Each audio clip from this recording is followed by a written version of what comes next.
Amigas y amigos en el Señor, ¿para qué estamos aquí? Pues para ver una cosa muy importante, nada menos que el retrato de nuestro Señor Jesucristo, que Él mismo imprimió en aquel lienzo que envolvió su cadáver en el sepulcro. Esa tela, llamada popularmente la sábana santa, los italianos que la conservan en Turín la llaman la síndone.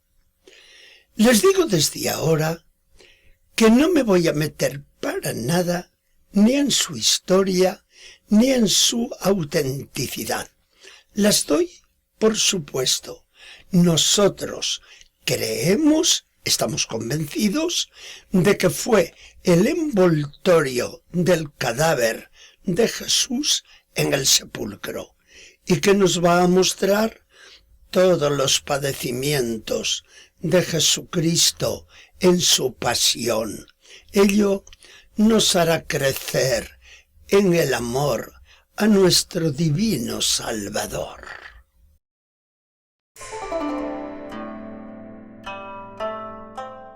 Nos encontramos con una tela de lino de 4 metros con 30 centímetros de larga por 1,10 metros de ancha.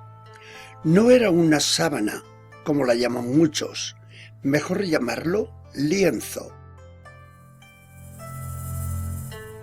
La trama del tejido es la llamada espina de pescado.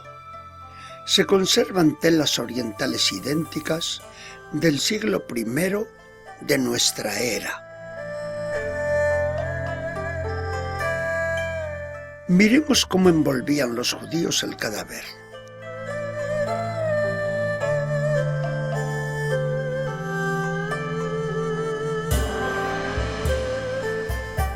Y así lo hicieron indudablemente con el de Jesús.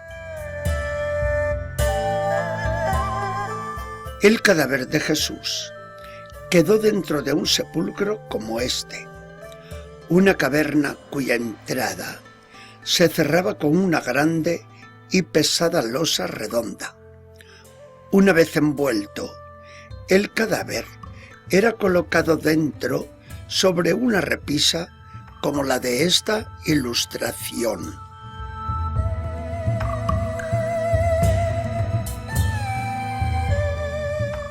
Y si, como nosotros admitimos, el lienzo es el de Jesús, al resucitar este, quedó desinflado como la de esta ilustración.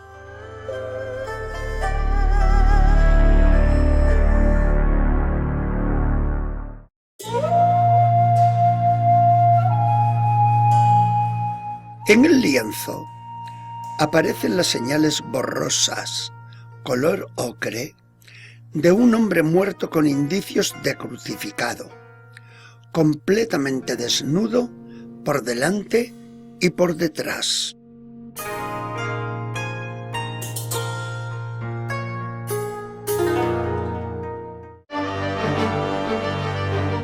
En 1532, el lienzo sufrió un incendio en Chambéry, del que nos quedan huellas por los remiendos, en forma de rombos, que se echaron a la tela y por las manchas de agua con que se logró dominar rápidamente el fuego, de modo que no se quemó más que un borde.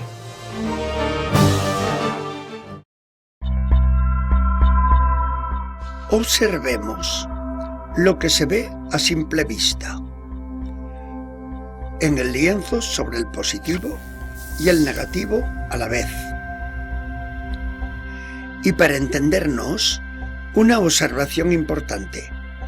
Cuando hablemos de positivo y negativo, nos referimos a la imagen, no a la realidad de la tela. Técnicamente hablamos de manera impropia. Para nosotros será positivo el Jesús que vemos aquí a la derecha Y cuando digamos negativo, nos referiremos a la imagen tal como está en el lienzo, o sea, a la de nuestra izquierda. Miramos ahora el positivo solo, por delante y por detrás. El positivo solo, por delante, nos presenta todo un tipo. Tal como aparece en el lienzo, debía medir 1,83 metros. Cuerpo muscular y con esa altura. Era un tipo elegante, de una belleza masculina, del todo singular. Don Gregorio Marañón, médico y psicólogo eminente como nadie, nos dice sobre el sujeto del lienzo.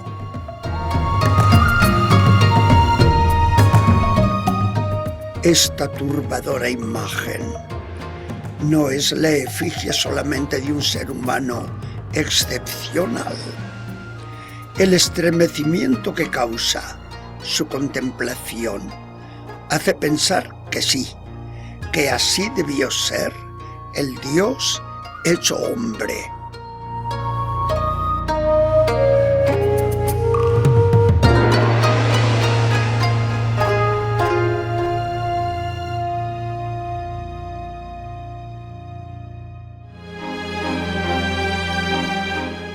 En este positivo, por delante y por detrás, vemos un cuerpo totalmente destrozado. No hay en él parte sana. Golpes, escoriaciones y contusiones por doquier. Toda mancha blanca que nosotros vemos es una impronta de sangre. La cabeza, miremos la frente, agujereada como una criba. Lo mismo, y quizá más aún, por detrás, en la nuca. Entremos ahora ya en el análisis de cada uno de los tormentos más notables de la pasión. Pero lo vamos a hacer con la piedad de María, cuando en sus brazos tuvo el cadáver de su hijo recién bajado de la cruz.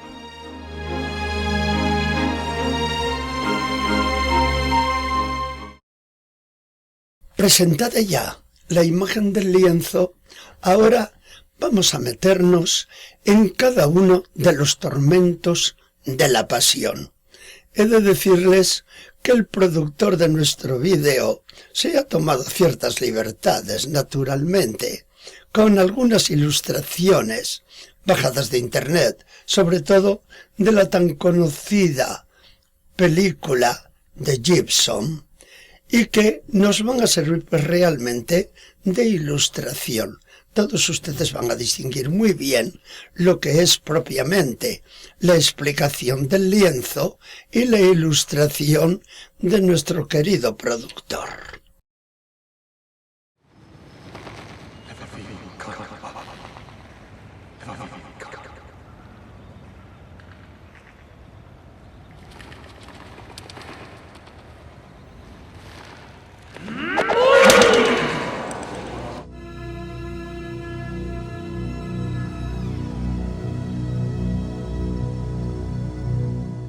Y empezamos por la flagelación, que era un tormento propio de esclavos, prohibido para un ciudadano romano.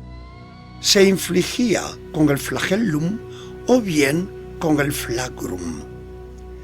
El flagellum taxillatum constaba de 2 o 3 correas, rematadas por bolitas con salientes puntiagudos, a modo de escorpiones, que se clavaban en las carnes.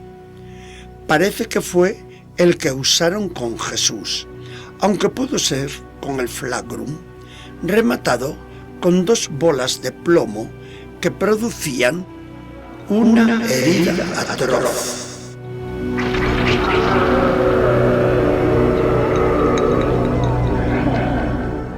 En el lienzo, todos los golpes aparecen pareados.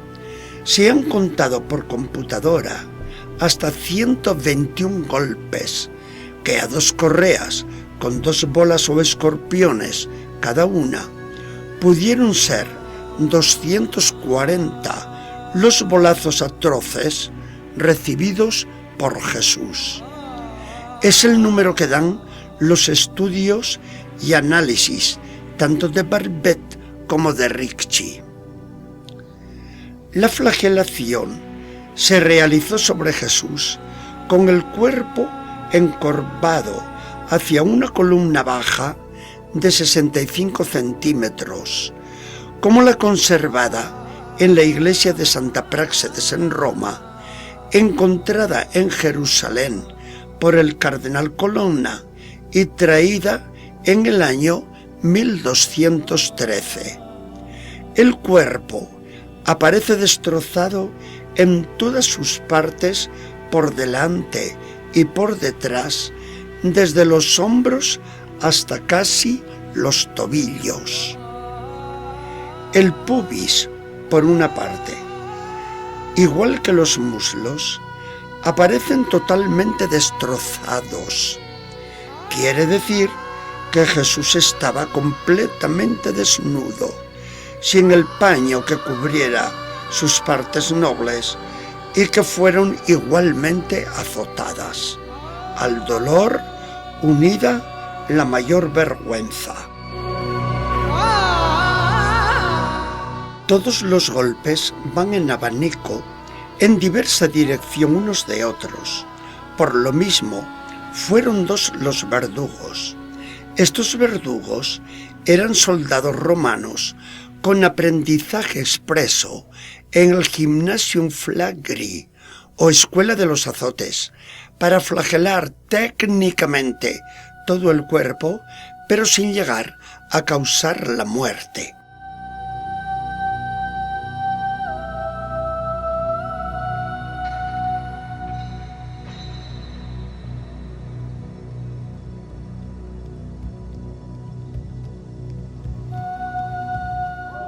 La descripción documentada que de la flagelación romana hace Ricciotti es espeluznante. Dice así: quien padecía la flagelación romana quedaba generalmente convertido en un monstruo aterrador y repugnante. A los primeros golpes, cuello, espalda, costados, brazos y piernas se desgarraban. Se rompían los vasos sanguíneos y todo el cuerpo chorreaba sangre. Al final, el flagelado se convertía en un amasijo de carnes sanguinolentas, desfigurado en todos sus rasgos. A menudo se desmayaba bajo los golpes y hasta con frecuencia perdía la vida. Y añade: estos datos no son fantásticos ni exagerados, sino recogidos acá y allá en indicaciones de escritores romanos.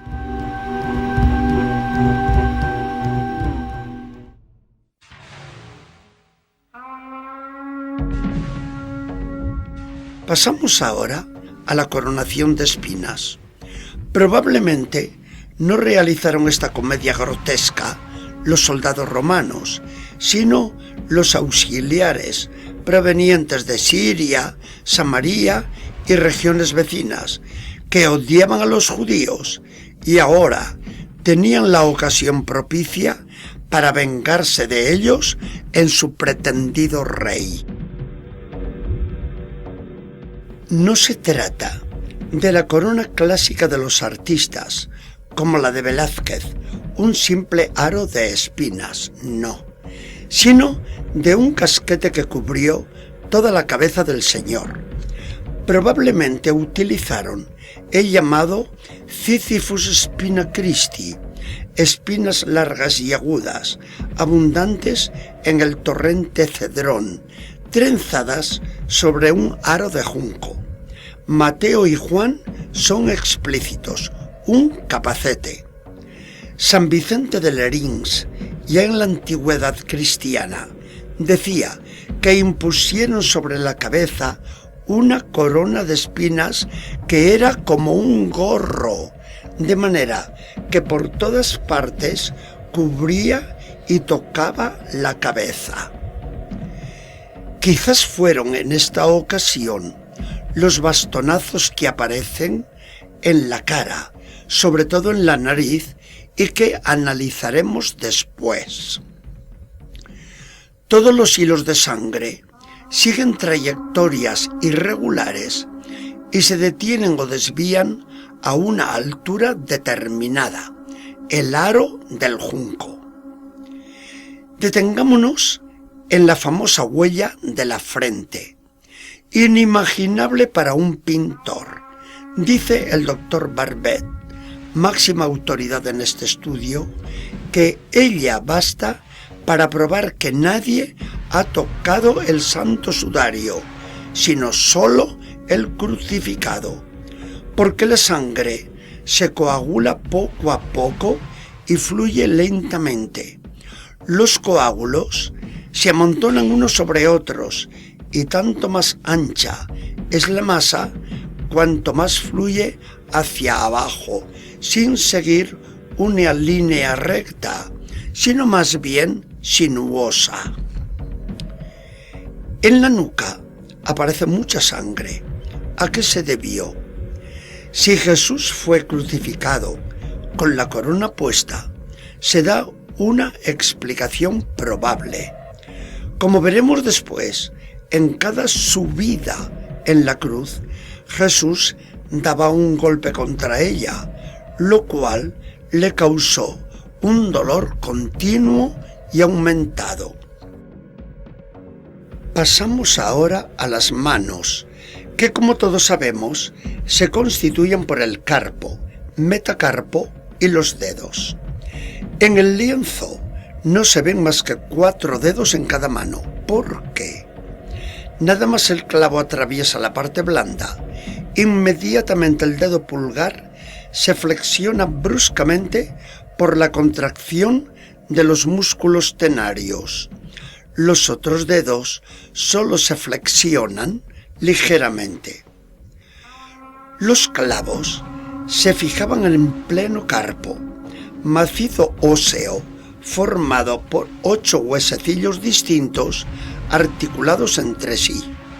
El clavo se hundía sin esfuerzo alguno por el espacio de desdor y fijaba sólidamente el brazo por los huesos apretados alrededor del clavo. Al no hallar el clavo ninguna vena importante, sale de la herida muy poca sangre, y por eso el ajusticiado prolongaba su agonía horas y horas, y a veces hasta 2 días. Y un dolor terrible que no imaginamos.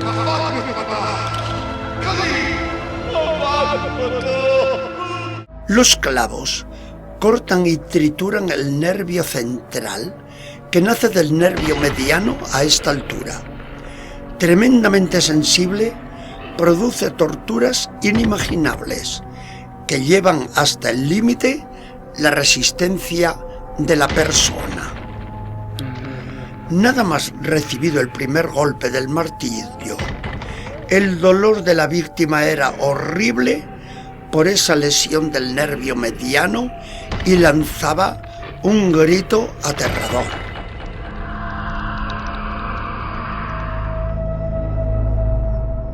Es notable la marca de sangre coagulada en la mano izquierda, algo realísimo. Miremos los brazos. En el subir y bajar del cuerpo para respirar, la sangre que se coagula lentamente corría hacia arriba o hacia abajo. Subió a golpes y coagulándose lentamente, como lo hace siempre la sangre.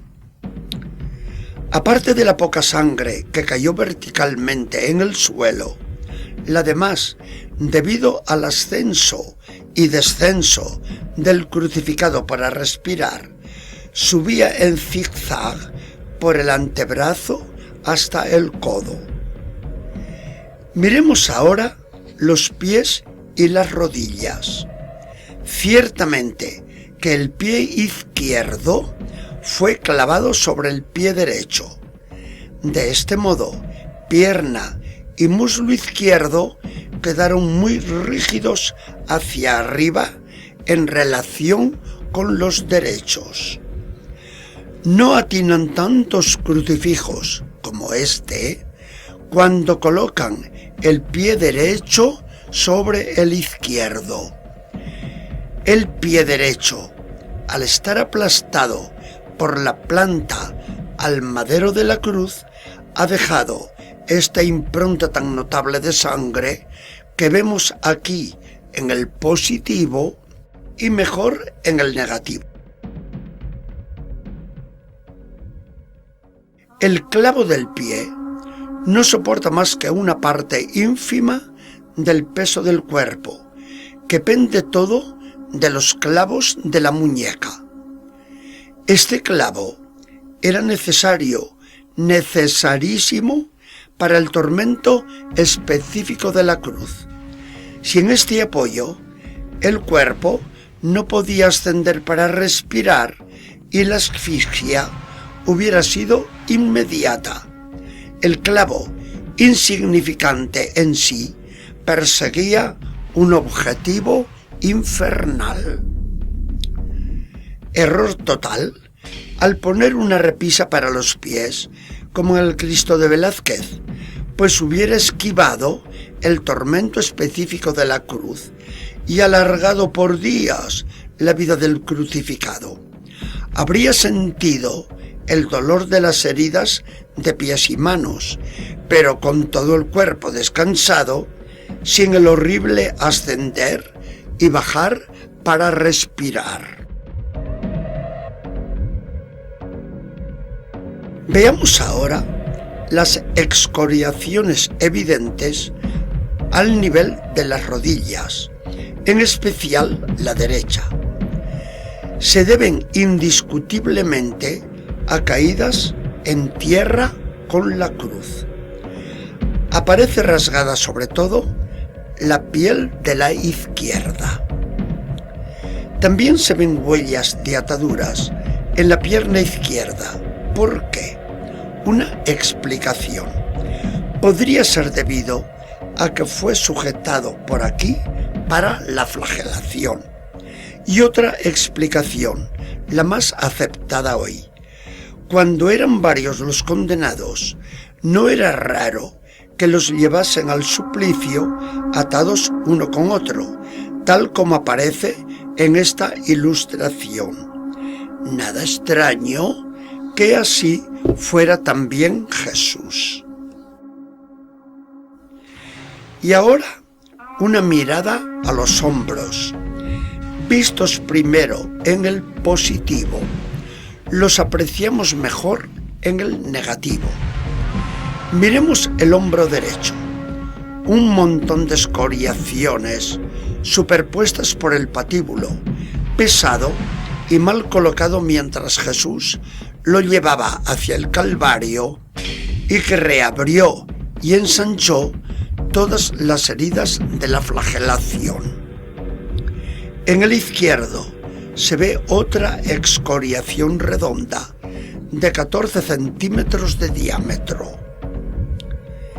Se ha estudiado cómo se lleva espontáneamente una viga. Mal ajustada le causó a Jesús esas desolaciones tan notables.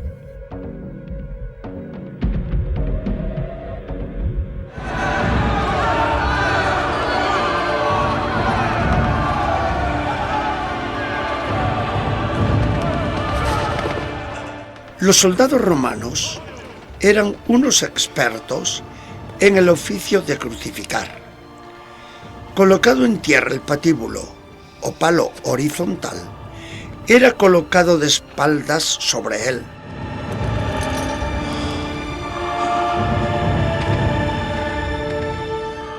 se clavaba primero una mano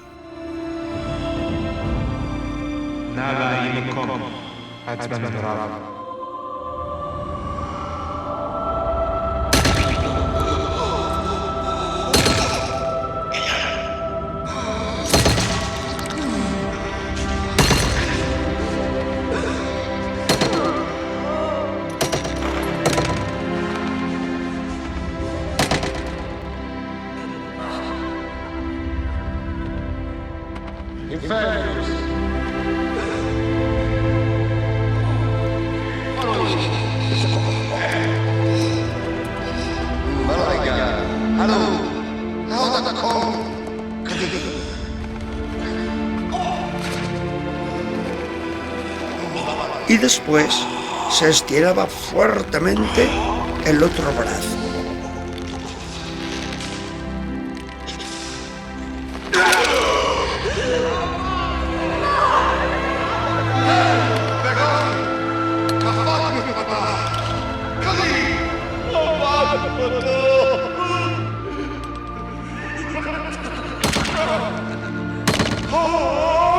Los pies se fijaban con un solo clavo, el uno sobre el otro, y pronto los brazos caían en una flexión de 65 grados y las rodillas se flexionaban en 120 grados.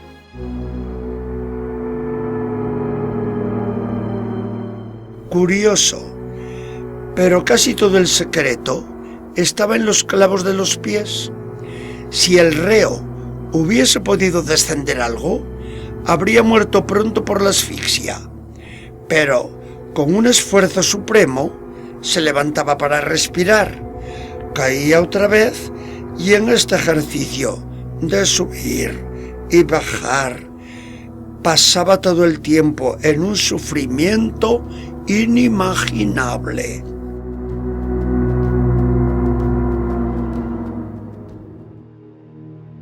Pecho y vientre quedaban pronto deformados, con el ascenso y descenso para respirar. El tórax quedaba muy abultado, con los músculos pectorales contraídos y clavados. El hipogastrio o bajo vientre se hundía profundamente como consecuencia del levantamiento de las costillas y el encogimiento de las vísceras oprimidas por el diafragma. La boca se dilataba por el esfuerzo supremo para respirar. El crucificado se convertía literalmente en un ser monstruoso. Así aparece Jesús de modo bien claro en el lienzo. Respecto de la cabeza, los artistas atinan al ponerla así ladeada sobre el crucificado, cuando hablaba algún vecino de suplicio, como Jesús al buen ladrón, pero no atinan al dejarlo así muerto.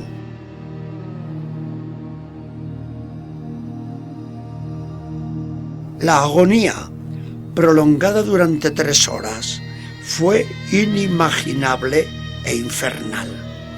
La muerte llega por asfixia y por la tetanización de todos los músculos, explica Barbet con toda su competencia. La suspensión por las manos provoca en los crucificados un conjunto de calambres que se van generalizando hasta producir la tetania. Afecta al final a los músculos inspiradores, impidiendo la respiración. Los ajusticiados, al no poder llenar sus pulmones, mueren por asfixia. El cuerpo pasa alternativamente durante la agonía de una posición de hundimiento y asfixia a otra de levantamiento y alivio, hasta que queda definitivamente hundido por la muerte.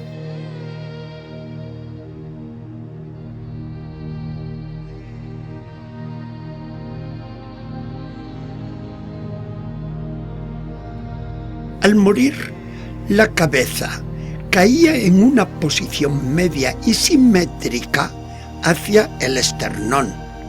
Fue el experimento de Barbet con los cadáveres.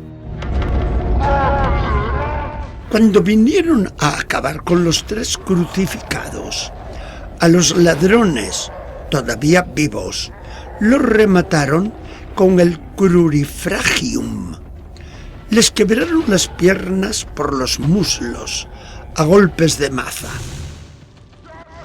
Jesús, evidentemente, ya había muerto, y el romano se contentó para asegurarse con clavarle la lanza en el pecho.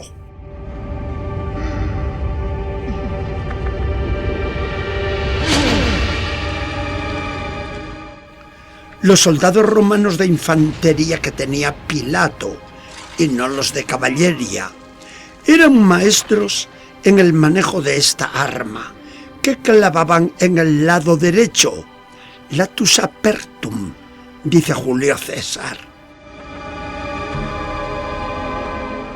A pesar del remiendo por el incendio de Chambéry, vemos aquí en el negativo una mancha negra, un enorme coágulo de sangre de 6 centímetros de anchura por 15 de altura, saliendo de una herida de 4,5 centímetros de anchura por 1,5 de altura. Es la herida del costado. La lanzada penetró por el 5º espacio intercostal, sobre la 6ª costilla. Llegó a la aurícula derecha del corazón, perforando el pericardio. Golpe irremediable, aún con la cirugía moderna. Miremos esta notable mancha de sangre en mitad de la cintura posterior. ¿A qué se debió? Varias explicaciones de los médicos más competentes. No se sabe con certeza, pero todos ellos coinciden, incluidos los de la NASA, en que se debió a unos dolores terribles anteriores a la muerte, especialmente, según los de la NASA, a la horrible flagelación. Observemos atentos este rostro de Jesús muerto. El doctor Willis, médico del equipo inglés que examinó el lienzo, distingue estas 7 heridas en el rostro. Tumefacción en las 2 cejas. Desgarradura del párpado derecho. Una gran hinchazón debajo del ojo izquierdo. Hinchazón en la nariz. Herida triangular en la mejilla, apuntando hacia la nariz. Tumefacción en la mejilla izquierda. Hinchazón en el lado izquierdo del mentón.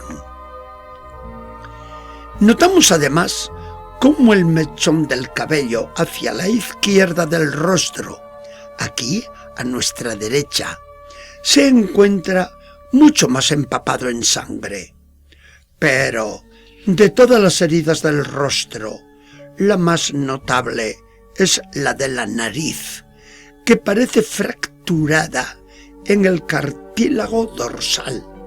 Por lo visto, a Jesús le dieron un rapisma, según la palabra griega, un revés con un bastón. Por el valor que tiene para la autenticidad del lienzo, vale la pena indicar aquí lo que han descubierto los científicos de la NASA con el jesuita Padre Filas. Lo que parecían sombras en las cuencas de los ojos son 2 monedas de cobre, una en cada párpado que los mantenía cerrados, pues así lo hacían los judíos. Son monedas acuñadas por Pilato entre los años 26 al 36 y Jesús murió en el año 30. Llevan estas 4 letras que por sí solas lo dicen todo. Ucai, 4 letras de Tiberio Causaros, de Tiberio César. En vez de la efigie del emperador, que no la querían los judíos, muestran un bastón de mando. A Jesús le pusieron las monedas que los amigos llevaban en el bolsillo.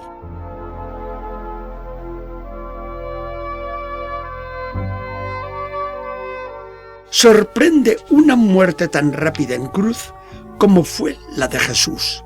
Solo 3 horas de agonía, de modo que Pilato se admiró de tal rapidez, dice el Evangelio. La razón es que Jesús estaba agotado del todo por dolores físicos terribles y quizá más todavía, por dolores morales intensísimos que pueden acabar con la resistencia de un hombre tanto o más que los quebrantamientos físicos. Jesús, tal como se desprende de los evangelios, era un tipo muy vigoroso. Miremoslo tal como pudo ser en vida. Esta faz es una pretendida reconstrucción de la del lienzo, pintada por el ruso armenio Agemian. Muy bella, ciertamente. Los de la NASA la han aceptado como suya y colocado en su libro El Veredicto. Pero estos sufrimientos físicos o morales a que antes hemos aludido, los vamos a recordar ante esta imagen de Jesucristo crucificado, emocionante y que ya se está haciendo célebre. El Cristo de Córdoba, en el sur de España. Lo han cincelado marcando todas y cada una de las señales de los tormentos que aparecen en el lienzo de Turín. Citamos algunos de esos dolores físicos o morales que destrozaron el alma y la resistencia de Jesús. Por ejemplo, la emoción tremenda de la despedida, María, los apóstoles. La agonía de Getsemaní al contemplar el pecado del mundo por el cual salía responsable. La visión de todos los tormentos juntos.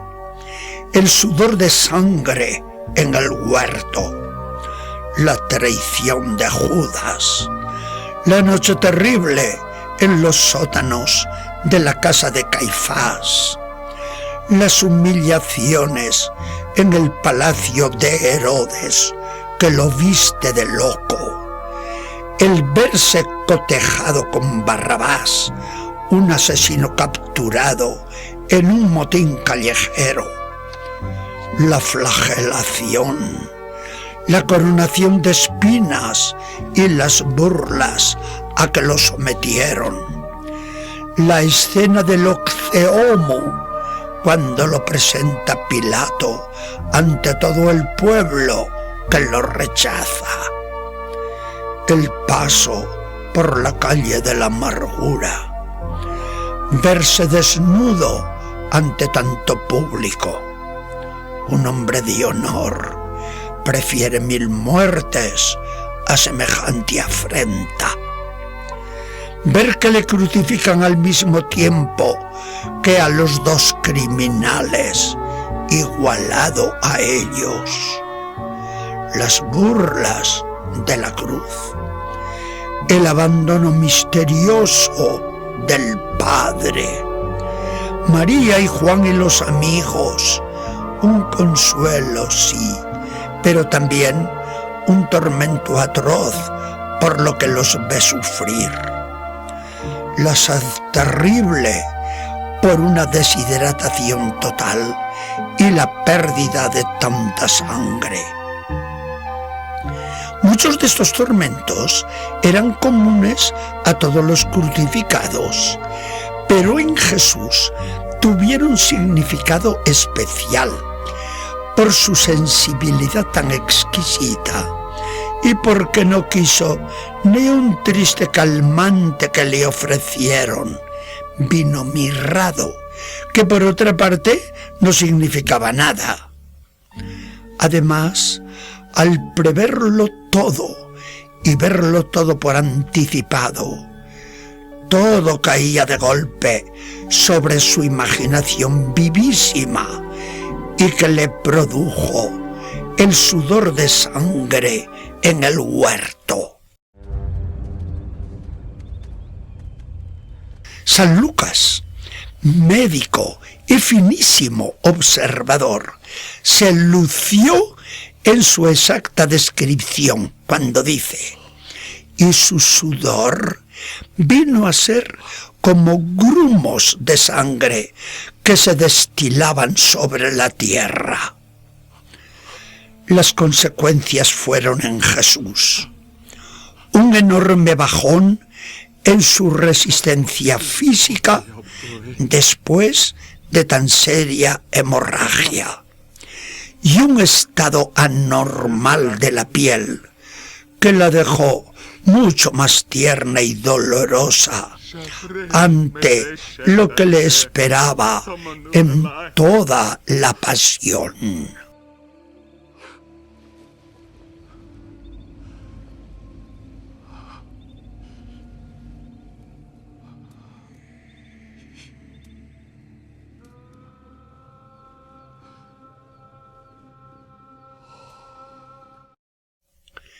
Ese sudor tan serio de sangre lo ha revelado modernamente sobre todo esta fotografía tridimensional sacada mediante computadora y que se ha hecho famosa.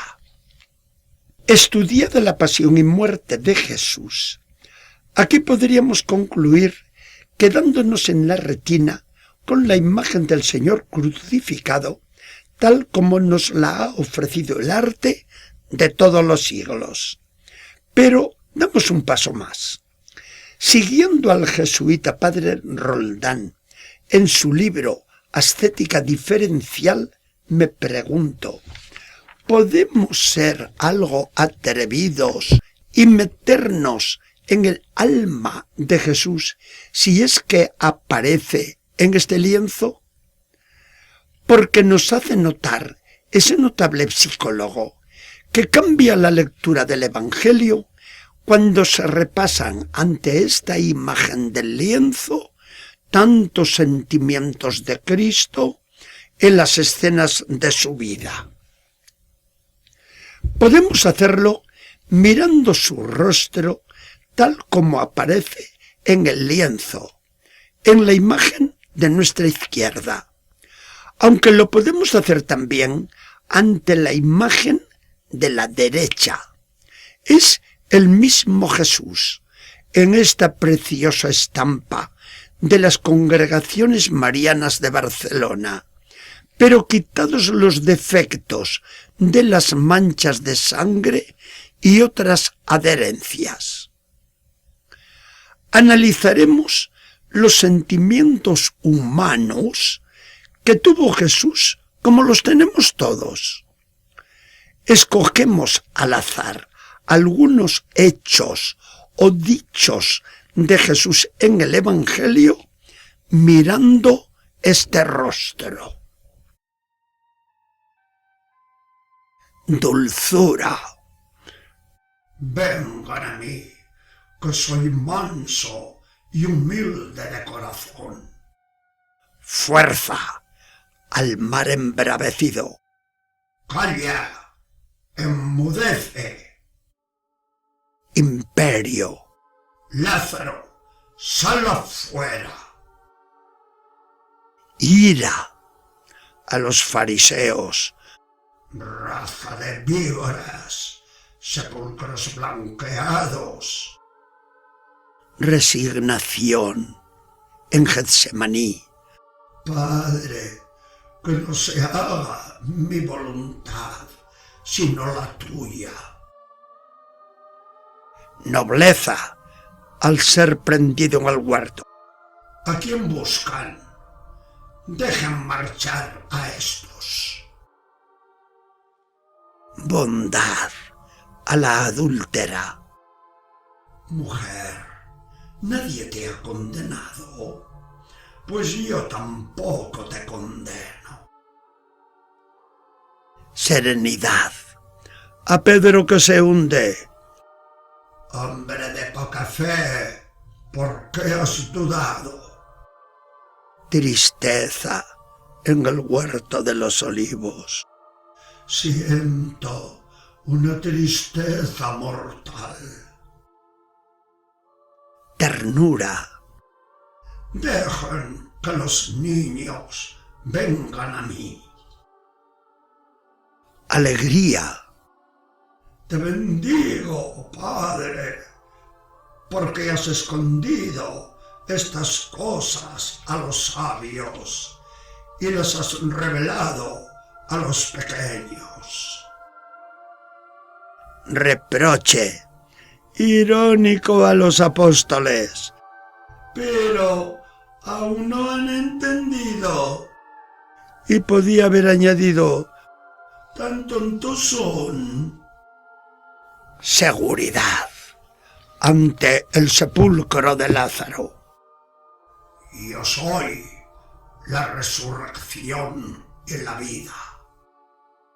Energía a latigazo limpio en el templo. ¡Fuera, ladrones! Humildad en el Jordán. Juan, bautízame. Dignidad.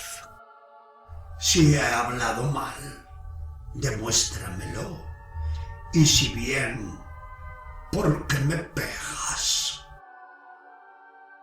Pena en Cafarnaúm cuando promete la Eucaristía. También ustedes se quieren marchar y dejarme solo.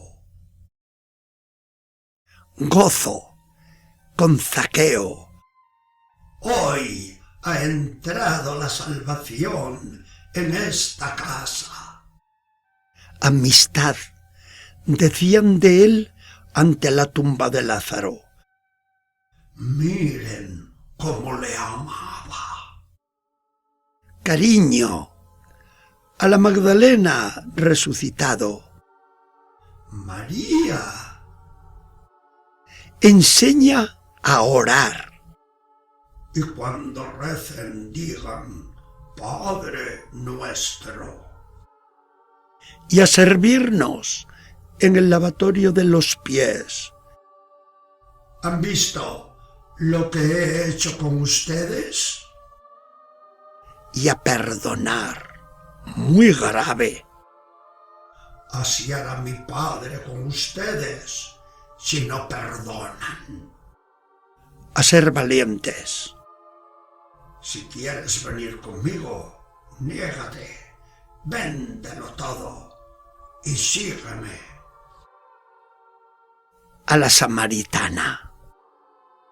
Si tú supieras quién es el que te dice, dame de beber, le pedirías a él y él te daría agua que salta hasta la vida eterna. Al de Beceta. No peques más, ¿eh? Para que no te pase algo peor. A los fariseos. No he venido a llamar a los justos, sino a los pecadores. En el cenáculo. Tomad, comed, esto es mi cuerpo. Tomad, Bebed, esta es mi sangre. Ante Caifás: tú lo dices, yo soy el Mesías, y un día me verán venir sobre las nubes con gran poder y majestad. Ante Herodes: se calla, acusa con un silencio aterrador, silencio triunfal, lo llama San Ambrosio. Ante Pilato: sí, yo soy rey.